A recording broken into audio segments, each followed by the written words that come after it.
Hey, we're back with part two of the viscous liquid abstract thingy. In the previous version, I showed you guys how to make this sort of liquidy face thing. We've now got our little guy here, liquid face with UVs on it that are deforming along with the face. And in this one, I'm going to show you guys some interesting ways on how to texture it. And then I'm also going to go over how to take the same simulation without having to recache anything and then manipulate it and kind of push it into different directions to get some different looks. So I think in the previous tutorial, you'd kind of seen some examples. There's one that kind of looked like it was made of like gold, one that's like lava, or one that looks sort of like it's made out of like particles. So I'll show you guys how to do all that stuff today. It's really fun. So let's start with some textures, just kind of going over some interesting ways that we can use this one here to make some textures. So I've put down a camera and I just put down a basic HDRI just with like a studio light here, just so I have something to light it with. And let's just fire this up. So Redshift, open the render view, see what this looks like. Cool, so there's my guy. Great. Now let's go into our material and let's put down an RS material builder. And I've already got one called gold over here, so I'm just gonna call it gold 2. And let's put this on our guy. So just drag it over here. And there we go. And I'm just gonna start off with a basic gold material. But there's some interesting things we can do to make it look better. So by the way, it helps if you kind of scrub ahead in your timeline to get kind of a nice frame where the liquid is already kind of moving and distorting the UVs, because it'll give you like a nice idea of what it's gonna look like. So the first thing I wanna do is let's change the base color to be more like a pale, like somewhere in there, that range. Maybe a little more yellowy. Okay, and then let's crank the metalness up. Okay, and there you go, gold. Basic, it's your basic gold. Let's try and dial this in a little more. Maybe, oh shit, not blue. More like here, kind of a warmer one. Okay, so that looks pretty good already, right? Okay, so we've got our basic gold material. Cool, but how can we make this look better? How can we, I want to have like lots of detail. So we've already got these nice swirls and stuff in here, that's cool. But something that I did in my original one is I ended up using a texture in here as sort of a roughness map, a texture of like melting ice cream. But I know you guys probably don't have that texture, so I'm going to show you a fun way that we can do it. We can just create it right here in Houdini using cops, the new cops, because that didn't exist before when I originally made this. But let's just put down a cop net and we'll dive in. Let's put down a preview material so we can see what the hell we're doing. Let's minimize this guy here. All right, and then I want to put down a noise, and let's type in whirly noise, and let's just plug distance 1 into base color. Okay, so it gives you this sort of like cell pattern, but let's put down a subtract. Oh shit, come on, subtract, and put this here, and then put distance 2 into the foreground and see what that does. So if you subtract distance 1 from distance 2, it kind of gives you this interesting result. Let's reverse these. Okay, so now that's interesting, but that's not quite what I want. And let's change this to maybe Manhattan or Chebyshev, something like that. Okay, the other thing we can do is we can distort this with, we can distort the position. So let's put down a fractal noise and change this into, put this into position, like that. And suddenly we've got this sort of like interesting like Damascus steel pattern. And in the fractal noise here, we can play with things like the amplitude to kind of get some different things here. We can change the tile size to make this larger or smaller. Can change the roughness to kind of make it a little more interesting there.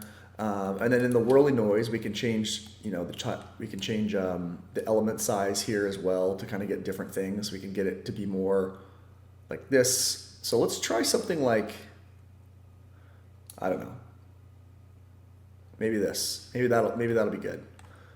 Okay, so we can come back to this if we need to. Let's put down a null. And let's put this in between the subtract and the preview material. And we'll just call this out noise.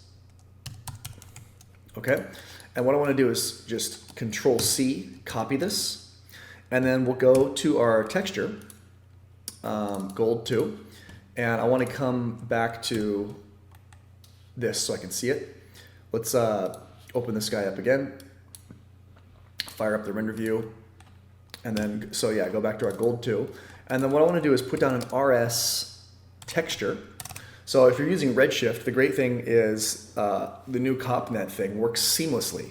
I'm sure if you're using Karma, obviously it works seamlessly because it's native Houdini, but the cool thing is it works also with Redshift.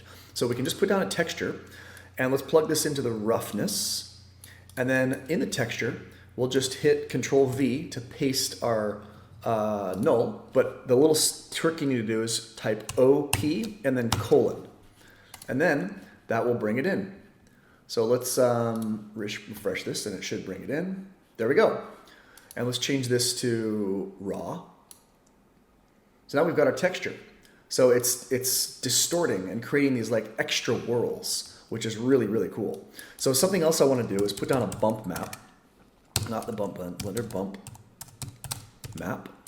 So it gives you a ton of extra detail when you can add a texture. That's the great thing about having UVs on a liquid like this, is because, even though there's a nice amount of detail in the actual distortion of the mesh, whoop, someone is at my door. So if we plug this into the bump map and then put this into this, gives you that. So we want to put this down to like 0.1, 0.01, 0.008, something like that. So, but look at all that detail. So now we have this awesome looking gold thing just because we added a texture to it. So that's the beauty of having some UVs. So if you want to stop there, you can, but we can push this farther. And let's maybe unplug this from the roughness. So now you get it's like completely shiny, but you still have this bump. It's really cool. So we've got this nice texture on here. This is a great way to get some detail. Now you don't have to use this like CopNet thing. You could put your own texture or whatever you want on there. But the cool thing is that we have these UVs that sort of distort. So it's a great way to add like a lot of detail. And there's some cool stuff we could do with this. I mean, we can play around with the gamma a little bit to get different looks, make it shinier or less shiny. And then you can play around with the color, or something I like to do is play around with this thin film thing and just try to you can kind of get different looks. I don't know, make it kind of silvery or something like that, or whatever. Okay, but something else, let's try making a mix material here. So what I want to do is put down another standard material. Let's put down a Redshift blender, a material blender. So take the material blender, let's put this one here, and then let's pop this one into layer 1 color.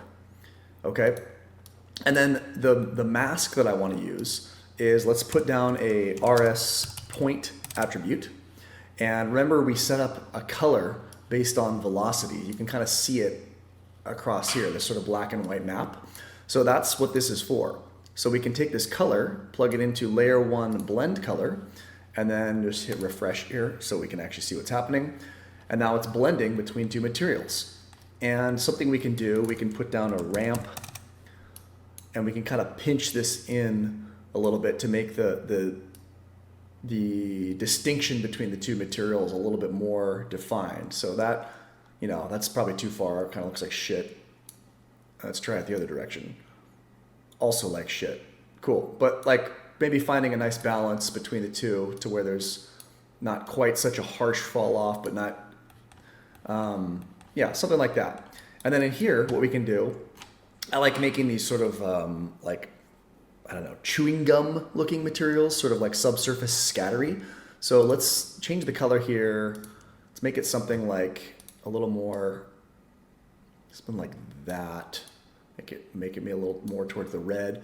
And then let's come down to the subsurface scatter and crank this all the way up. And then change the color again to something, I don't know, warm-ish. And then bring the scale way down. So you get a little bit more of this like refraction through there. And let's maybe make this more like the original color. I don't know, something like that. It's kind of cool. So now we have this nice distinction between these two materials, and they're going to swirl around and change. It's really cool. Something else, another way we could mask between the two materials, and I believe that I did this in my original, is instead of using the color, we can actually use this noise. So let's just plug this noise into the ramp and see what that does. So let's adjust the ramp here. So now you get it only in sort of like the lines, and it looks like it's like following the same map as all the detail. So this is just another really cool way to add a lot of detail to your simulation here, and you can kind of adjust this so that it's more this like translucent material and just a little bit of gold, or mostly gold and just a little bit of the translucent stuff. I think I like it mostly gold. Actually, I think that looks really cool. So that's basically how I did this. Okay, so that's kind of material one, basically. Let's talk about how to sort of make some of these other materials. So there was one I made that was lava, and this is exactly all I did. All I did was I just took a lava texture, put it in here, and then used the noise to create these sort of like glowing edges. So let me show you how I did that. So instead of making this gold, let me just copy this material so I don't ruin this first one because I like it. So why is it freezing? Oh no, insufficient memory, failure, crash. God damn it. Okay, we're back. Hopefully this time without crashing. So let's make a new material. Let's call it just other.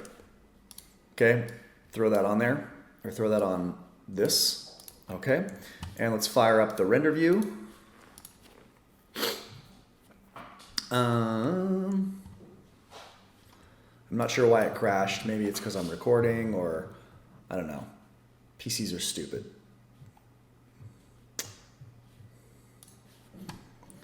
Okay, here we go. So here's this.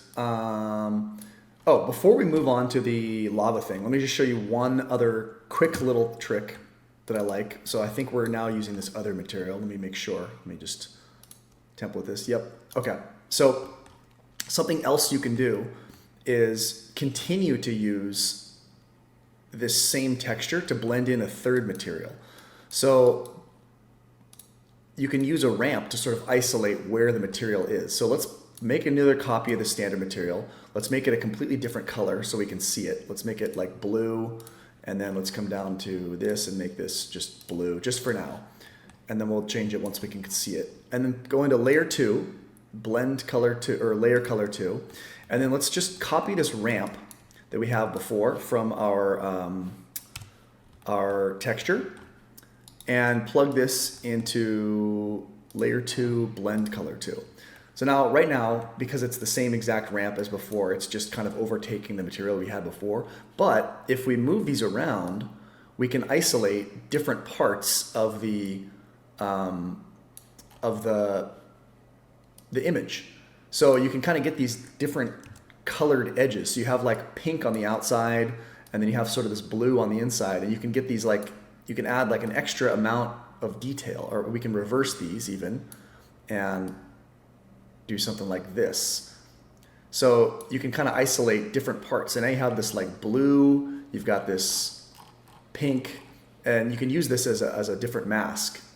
And then again, you can also, on top of that, if you want, actually I think I liked it better when it was this way.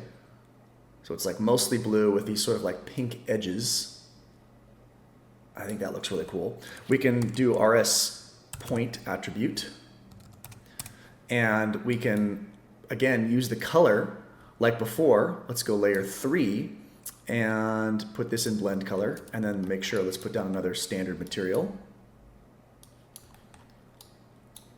Layer 3 color. And we'll probably have to refresh this to see what is happening. But yeah, so now we've got, let me just make some space here. Let's see what the hell I'm doing. Let's put down a ramp so we can control this a little bit. And let's maybe change this third material to something else so we can see what we're doing. Let's change it let's make it yellow. Or, I don't know, orange, green. Let's make it green, maybe a blue-green. Something like that. So now we have a mix between 3 materials. So we're using the velocity, which we've mapped to be color, to use that as one mask. And then we were using this sort of CopNet noise texture that we've created as a way to mask between 2 other materials. So it's just kind of a fun way to create these like really insane, crazy materials with like tons of detail. Okay, cool. So that is that. Let's make a lava material. Let me just show you how to do that. It's essentially the same principle, but using some lava stuff. So let's get rid of all this shit. All right, get rid of these. Get rid of this. Let's delete it. Okay, and then what I want to do is put down RS texture, and let me find a lava material. So, you know, if you could use like a rock material or something. So I have a ton of materials like lava. Let me see if I can find one really quick, and just kind of give you. Okay, so I have this like real displacements texture lava. I'm sure Megascans has some stuff. I mean, there's tons of lava textures out there. Just basically use something like that. But basically, I just grabbed this. Let's use this color. Pop that in there. And then let's just throw this on here. And let's fire this up. We'll probably need to get rid of the gold material. So let's bring the metalness back down to 0. Let's get rid of the roughness here and the bump, just so we can see only this material. Okay, and then let's grab another one. Let's grab the roughness, put that in there, pop that into reflection roughness, and change this to raw. Okay, and then copy this again, and we're gonna put down the normal. Texture input and bring this into the bump, and then let's make sure this is normal and this is raw, and again refresh. I hate that I have to refresh with Redshift. That's stupid. It should just do it. Let's try. It doesn't seem to be doing much. Okay, cool. So that's a little better. It doesn't look super lava-y to me. Let's try adding putting a ramp.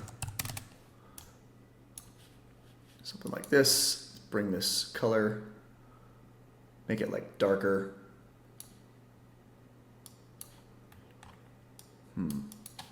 Interesting. Play with the roughness a little bit, but you get some nice detail like that. Okay, that's cool. We're getting somewhere. Something else we could do, let's add some displacement to this. So let's grab this here, and I'll grab my depth, my displacement, and go RS displacement. Pop this into the texture, and then change this, from -0.5 to 0.5, and bring the scale down to 0.1, and then let's pop this displacement into the displacement part. Okay, and then to enable this, let me just pause this real quick because otherwise it crashes sometimes. We go to the flip face, go to redshift object, go to tessellation displacement, enable tessellation, enable displacement. And then let's see what that does. So that should give me some like really insane detail once that displaces. Whew, yeah, too much detail, Jesus. Okay, so let's go down, let's go back to our material and we'll adjust this displacement from 0.1 to 0.01. That should do it. Yeah, it's a little better. Let's try 0.02.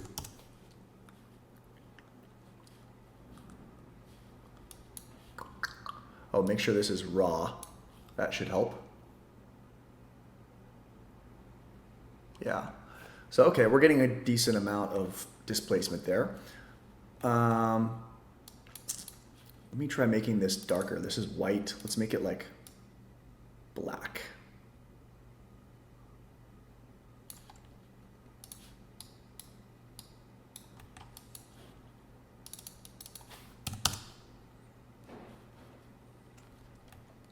Interesting. Okay, cool. So, but I want it to be, let's make it more like glowy too. So what I can do is I can take this, let me just isolate one of these. Let's see what that looks like. Maybe, yeah, the roughness. Let's try the roughness. And let's put down a ramp. Let's plug the roughness into the ramp. Input. And then let's plug this into the, let's make a color absolute. Or sorry, let's not do that. Let's do color mix. And we'll do one of these should be black, and the other one, let's make it like orange or like a reddish orange, like that. And then we'll use this as a mix amount, and we're going to plug this into the emission. Okay, so then in the emission, if we enable it, we should get some emission here. But let's use the ramp to kind of control that. So let's bring that. There we go. So kind of we get these, isolate this emission into these cracks here. And again, let's change the color to be more of like deeper red, something like that. And then let's maybe bring the emission up to like 10.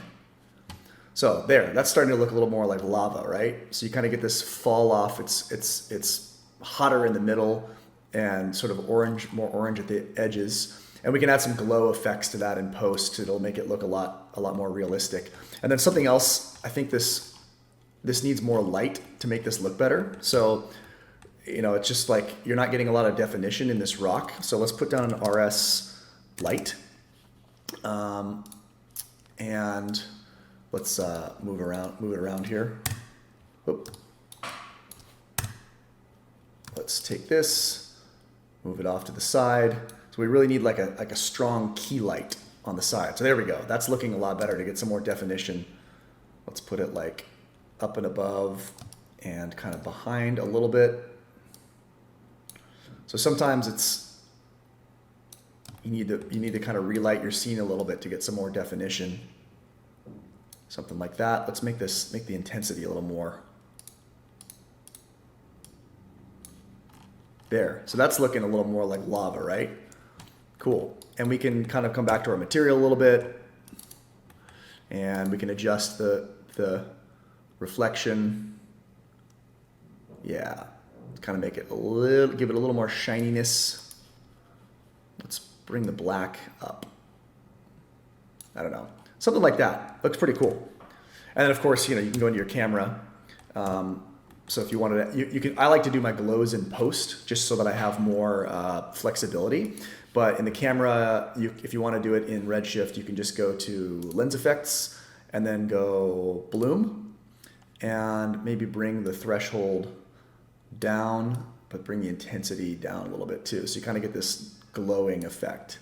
You can also do like is it flare? No, I think it's streak. Yeah, streak helps a lot too. So you can bring the intensity up on that, but bring the threshold down, maybe bring the tail way down so you don't have so much, and then bring the softness up. Kind of gives it a little bit more of a glow. Something like that. Threshold up, intensity down. Just make it kind of subtle. So there, that's kind of how you make a lava texture. So, and again, if you don't have a lava texture, I mean, you could just use the cop noise that we made to kind of create, to fake something like this. You just basically need something that's sort of swirly like that. So that's how I did that.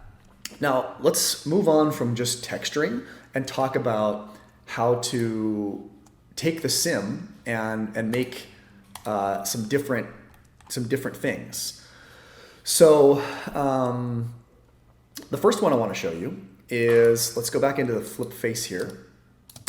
And we've got our gooey face, great. But let's come back up to the point where we have our retime before we have actually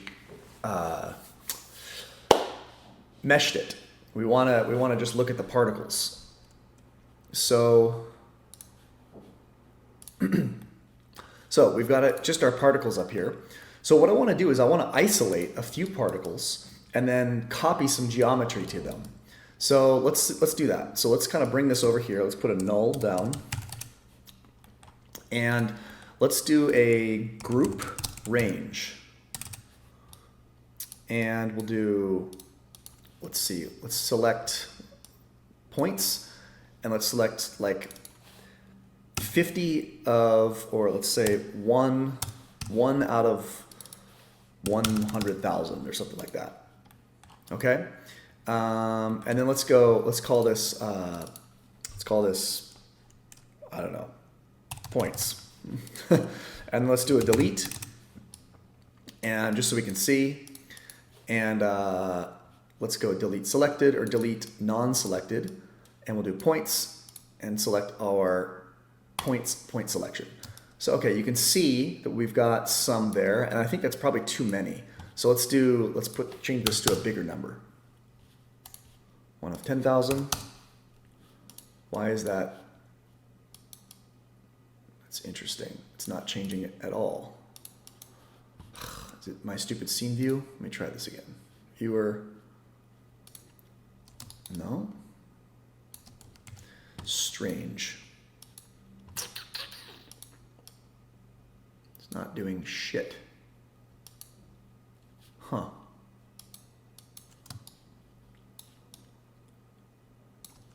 That's really weird. Why would it not change? It's not doing anything at all. Oh, that's why. So I need to, instead of just, somehow it's just a bunch of numbers. Let's get rid of that and change this to points selection, 0.1 point selection. There, that should be, okay, let's go 1,000 or 10,000. 2 of 10,000, 1 of 10,000.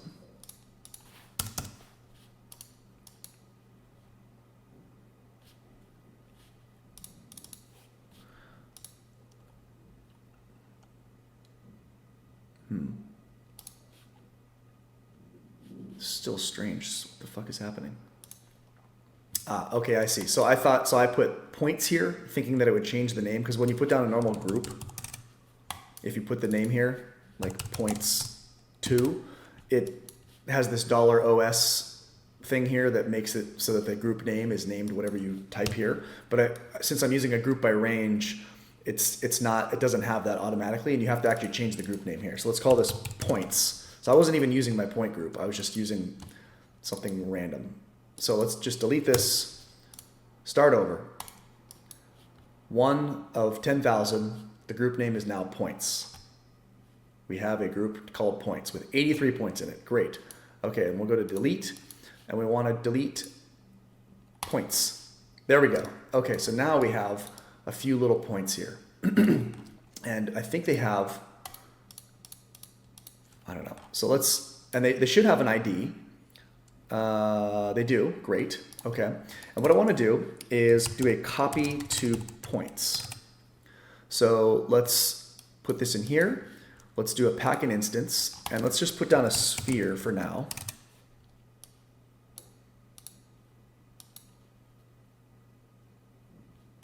Interesting.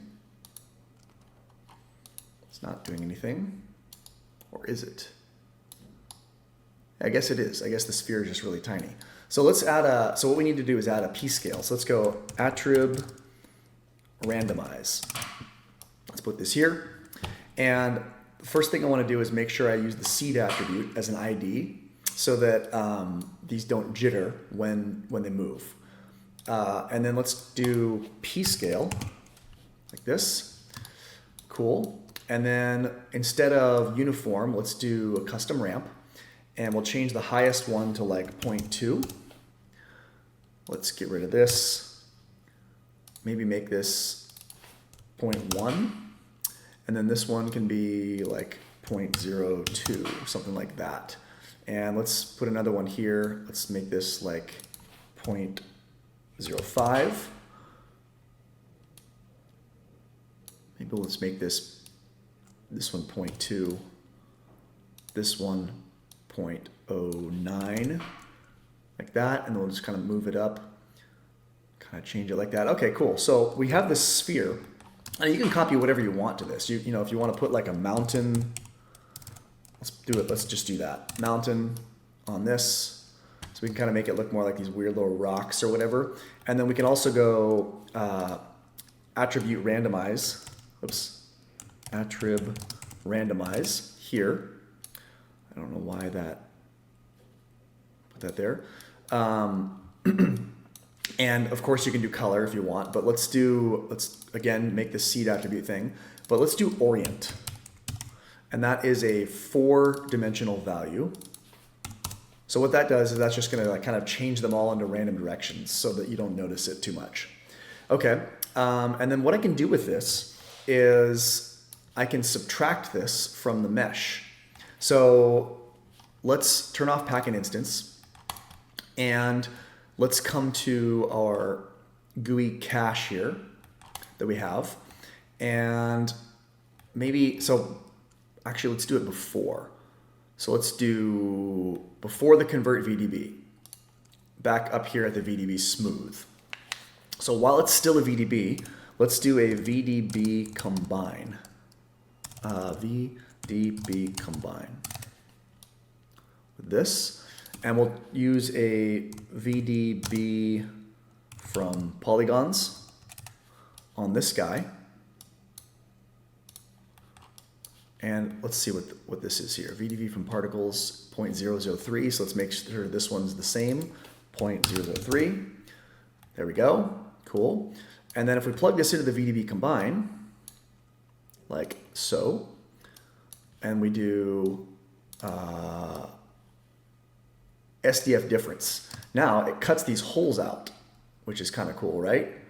Okay, and maybe let's even do like a VDB reshape SDF and put that on this one here, and let's dilate it a little bit so that it just makes it a little bit bigger.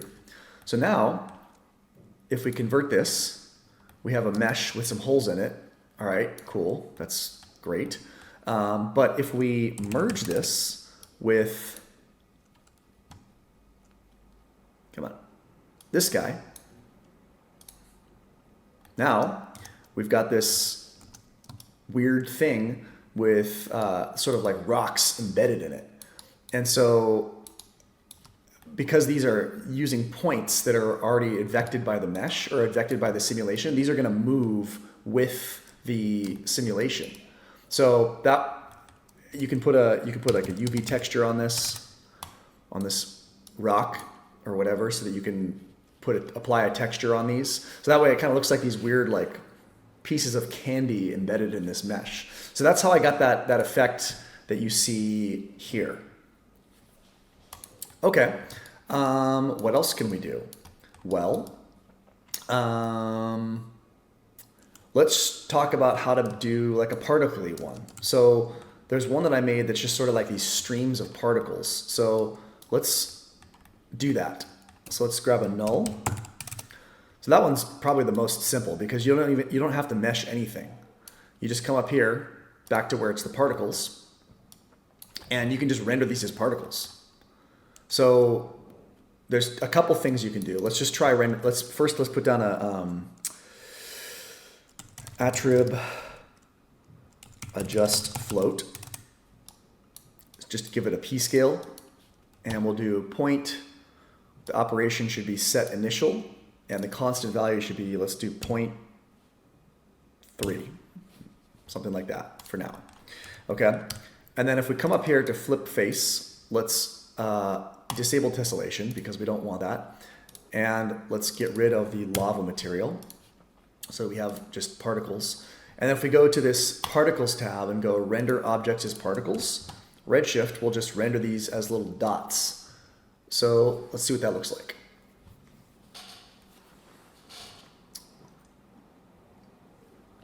Cool. Oh yeah, let me get rid of all my like bloom and streak and shit so you can actually disable those effects. Cool. So we have, you can see that they're being rendered as particles. And something I could do, I can come here and let's do attrib randomize and color. Let's just randomize the color. Again, seed attribute ID. Come on. Don't you dare crash on me. Oh, I feel a crash coming. I feel it in my bones. Come on. So let's refresh this.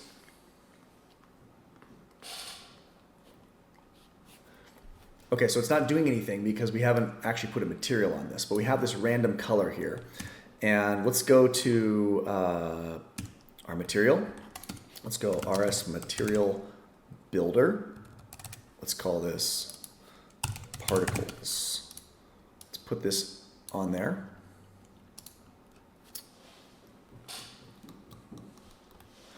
And then let's put down a RS point. Put this into base color because it's just pulling in color. And if we refresh this, it should be a bunch of random fun looking party colors. There we go. Kind of cool, right? So, and then of course you can just change this with a ramp. You can map it to whatever you want. So make it like plasma and kind of change the range of this to be, so you have like more blue if you want. So you can kind of see it there. You're getting these like, you know, crazier colors, or let's put in a yellow here, or orange here, or something like that.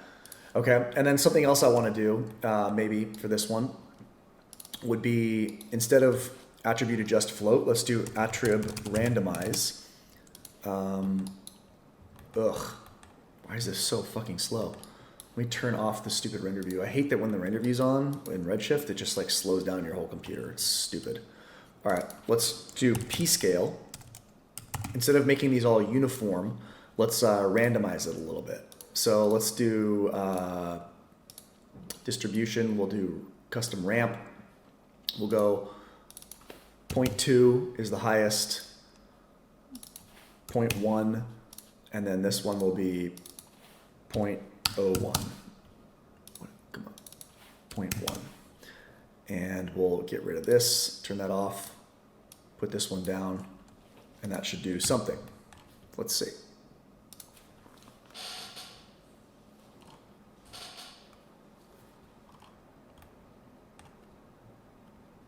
Cool. God, those are huge. Let's go 0.02.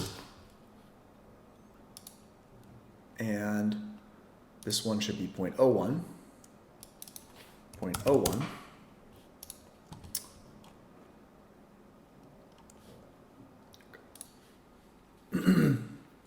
So cool, you can kind of get this particle-y effect, and you can kind of move these around to get, you know, make some of them really larger, you can make some of them really small. So that's an interesting way to get some particle effects. And again, you can pull in your color values. You can use different textures on this. Gosh. So cool. So if you sort of make it so that you have like just a few larger ones and mostly smaller ones, and you get this more like interesting effect. Okay. Something else we can do is if we come back to our simulation here, over here, you can add trails. So let's do that. Let's add a trail, and maybe let me blast some of these. Let me delete some of them so I don't have so many particles. Let's go delete points, and we can go delete by range, and let's delete, let's see, 10. Let's delete 9 of 10. Let's do 100. Let's do 99 of 100. Okay, so that'll just allow us to work a little faster here. Man, my computer is so slow right now with all the recording. I don't know, maybe I need to restart it or something. But anyway, just so we can see what we're doing for the moment, let's put down this trail and leave it at,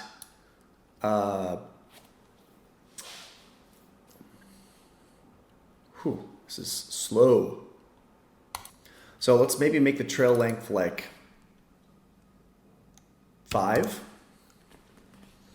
So what that's going to do is going to create a bunch of little particles trailing behind the path that it took based on its velocity. And then we can connect those with a add node to create little lines. So instead of having like little points, we'll just have these little like sort of worms that are like crawling all around the face. If it ever fucking loads. Go! I am so impatient. Computers should just be instant. Everything should just work perfectly every time. That's how I feel.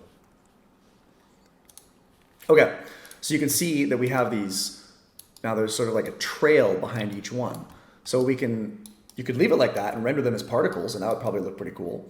Or what you can do is put down an add node, and under polygons, you go by group, and then by attribute, and the attribute name is ID. So since these have an ID attribute, we can it will automatically detect which ones are which and create a spline or a curve based on their connectivity. And then something that I could do, I'll put this, before we add the trail, let's put this color randomize, and it'll randomize the colors so that we can actually see better. And because it's trailing each particle individually, the trail behind each particle will continue to have the same color that we added to it. So each little individual curve will have its own random color once it loads. Oh my God. And there you go. You can see it. So we could make the trail lengths larger if we wanted by just making the trail length larger or increasing the trail increment. But for now, let's see what this looks like as if we render it. Actually, I think we need a p-scale on it in order for it to work. Maybe not. Let's just try it. So in FlipFate, under the particles, instead of render object as particles, turn that off and go to strands and go render object as strands. And instead of strips, let's make it cylinders. And let's see what that looks like. So let's fire this guy up. Probably going to look really small and hollow. Oh, not too bad. So if we can also change the global scale multiplier to like 0.5. Nice, so now we get these trails. And of course, if you want them to be a lot longer, let's come into the flip face. Let's maybe make the trail increment. Let's make it like 3. And again, this is based on the velocity. So the ones that are faster, you can see these ones are moving faster, are going to have a lot longer of a trail. And the ones that are not moving very fast at all have a very short trail. They're almost just a particle. But let's exaggerate that. Oh my God. Taking forever. Cool, so now you can see they're a lot longer. Let's fire this guy up. Cool, so now you're getting these more interesting looking trails that are following the path of the face. So maybe let's come up, let's make these a little thicker. Let's go 0.9. Cool. Pretty interesting, right? So there's a lot you can do with this simulation just by pushing it in different directions and giving it different textures or using just the particles instead of meshing it. Okay, the last thing I want to show you is kind of how there's like a wooden one that I made. So let's turn off this render particles as strands. Let's come back here. And essentially the principle for that is exactly the same as the one where we did with all this like embedded stuff. But instead of embedding rocks, I just embedded a bunch of sticks. So let's get rid of these. I don't need those anymore. Let's put down a tube and let's put this in the Z axis. Let's make the radius scale much smaller. Let's add end caps and make the height larger. And then I want to match size, hit match size, and then make it so that they justify the Z minimum to the max. Okay. Now, if I copy this to the points, what does that do? So I think these points, as long as your points have normals, which I think they should, and if they don't, interesting. So we're going to want some normals on these so that they face the proper direction. So what we can do is, let's do attrib, let's try this. So right down here, we have some normals on our mesh. And basically I want these sticks that I'm gonna copy to be pointing away from the mesh and oriented properly so that they're always facing exactly perpendicular to the mesh. So if I turn on normals here, you can see that I have them. Great. Let's do, instead of vertices, let's add it to points. Okay, there we go. So I have my normals. So let's do an attribute transfer to these points here. And let's go up here and here. And I want to transfer normal. So now if there we go. So now we have some normals on these. So they should be facing the correct direction, I believe. Let's try the distance threshold. Let's make this like 100. Okay, so now this is getting a little confusing here with all this shit in the way. Oh, damn it. If I bring this up here and plug this in, these, ooh. What happened?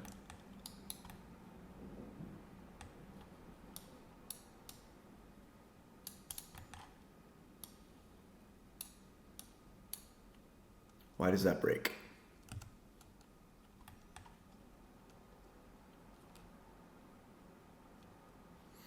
Let's get rid of this.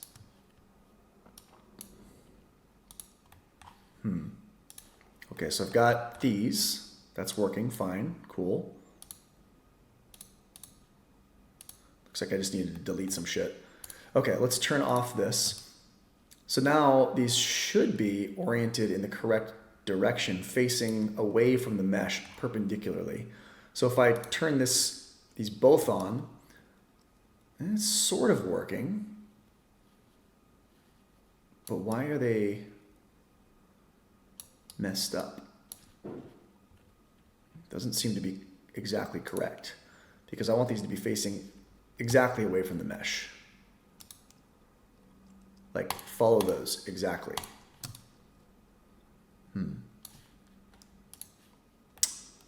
I know exactly what's happening. I'm a fool. It's because I forgot to turn off this attribute randomize, this orient. Turn that crap off, and there you go. Now they're facing the proper direction. So let's change this a little bit so we can see it. Let's increase the radius size a little bit, and the P scale. We're randomizing it too much.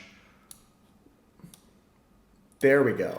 So now you can see. So now they're following. They're exactly perpendicular to the mesh. And because they have these normals, they're gonna move around and swirl with the liquid, but stay perpendicular. So right now I'm just copying a tube to this just so you can see. But I think I found a model of like a branch that I got from like Mega Scans or something, and just put a branch model in there, and then just found a texture of like tree bark and just threw that on there. That's all I did. So I don't know if I really need to show you that, because just find a tree texture, plug the maps in, and it works perfectly. And then just get a branch or model or something like that, and you've got this interesting stick thing. So just some fun things you can do. I'm sure there's like way more you could probably do with this same exact simulation to make it totally different. That's what I like to do, is I like to make one simulation sometimes and then just like push it into tons of different directions, just to see what kind of interesting results I can get without having to like resim something. So I think that's pretty much it. So let's just do a quick recap. I talked about how to make a gold texture. We used the CopNet to create our little fractal noise thing and create interesting textures to add some detail. I showed you guys how to mix between the materials using this and a ramp to kind of define the areas. We sort of like embedded some little rocks in our mesh to try to create something different. We used it as particles. We went over how to make some trails with it, and then also this like stick thing as well. So, and lava. Can't forget about the lava. So I hope you guys found that useful. Let me know if you have any questions, and I will see you in the next tutorial.